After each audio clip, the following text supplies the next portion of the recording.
Hi అండి, అందరు ఎలా ఉన్నారు? Welcome to Vardhan Madhu channel. ఈరోజు మన వీడియోలో టమాటా పప్పు ఈజీగా క్విక్గా ఎలా తయారు చేసుకోవాలో చూద్దాం. దానికోసం ముందుగా 2 గ్లాసులు కందిపప్పును ప్రెషర్ కుక్కర్లో తీసుకుంటున్నాను. దీన్ని శుభ్రంగా 2-3 సార్లు వాష్ చేసుకోవాలండి. మీరు ఎంత క్వాలిటీ పప్పు తీసుకున్నా అందులో ప్రిజర్వేటివ్స్ యాడ్ చేసి ఉంటారు పురుగు పట్టకుండా ఉండేదానికోసం.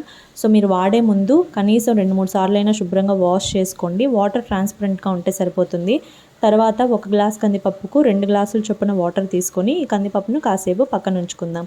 ఇప్పుడు 4 పండు టమాటాలు, తగినన్ని పచ్చిమిరపకాయలు, ఒక ఆనియన్, నిమ్మకాయ సైజ్ అంతా చింతపండు తీసుకోవాలి. ఈ చింతపండుని మనం ముందుగా పప్పులోనే వేసుకొని పెట్టుకోవచ్చు.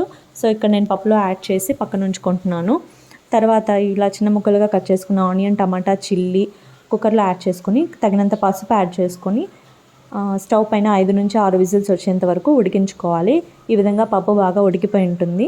ఇలా ఉడికించుకున్న పప్పుని మ్యాషర్తో మ్యాష్ చేసుకొని తగినంత సాల్ట్ వేసుకొని పక్కన పెట్టుకుందాం. ఇప్పుడు స్టవ్ పైన ప్యాన్ పెట్టుకొని ఆయిల్ హీట్ చేసుకొని 1 స్పూన్ ఆవాలు, 1/2 స్పూన్ జీలకర్ర వేసుకొని ఇవి చిటపటలాడిన తర్వాత కొద్దిగా కరివేపాకు, కచ్చాపచ్చగా దంచుకున్న వెల్లుల్లి, 2-3 ఎండుమిర్చి చీలికలు వేసుకొని ఈ పోపుని మనం ముందుగా కలిపి ఉంచుకున్న పప్పులో యాడ్ చేసుకుంటే టమాటా పప్పు రెడీ.